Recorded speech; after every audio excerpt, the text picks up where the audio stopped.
предложениями прекратить боевые действия. Russian President Vladimir Putin said on Thursday that he was open to a U.S. proposed ceasefire in Ukraine, but said many issues still needed clarification and that any truce would need to address what he called the root causes of the conflict. Первоначальные причины этого кризиса. A day earlier, Moscow presented the U.S. with a list of demands to end its war in Ukraine, including preventing Kiev from joining NATO, ruling out foreign troops in the country, and recognition of Russian sovereignty over 4 provinces it claims to have annexed. Earlier this week, American and Ukrainian officials agreed to an immediate 30-day ceasefire, and U.S. Secretary of State Marco Rubio said that Russia's response to the offer would say a lot about Moscow's true intentions. So we hope to have a positive answer from them. The ball is truly in their court.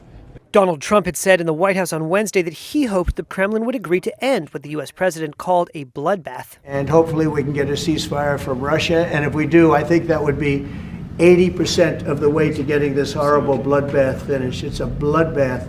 Президента Соединенных Штатов, господина Трампа, за то, Putin thanked Trump for his efforts to end the war and said he might call Trump to discuss the issue. If Putin's answer seemed diplomatic, Kremlin aide Yuri Ushakov was more blunt when asked about the U.S. proposal for an immediate truce.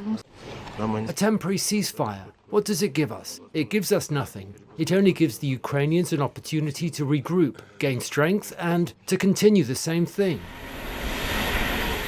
Putin sent tens of thousands of Russian troops into Ukraine in 2022 in what he called a special military operation, triggering the largest military conflict in Europe since World War II and the starkest confrontation between Moscow and the West since the end of the Cold War. After severe setbacks early in the invasion, Russian forces have been advancing since mid-2024 and control nearly a fifth of Ukraine's territory. And they seem close to completely retaking a piece of Russian territory in Kursk that Ukrainian forces captured last summer. In a sign of the Kremlin's growing confidence, Putin donned a military uniform for a visit to his commanders in Kursk on Wednesday and told them to finish the job, quote, in the shortest possible time frame. U.S. Special Envoy Steve Witkoff is in Moscow Thursday to meet with Putin to further discuss the proposed ceasefire.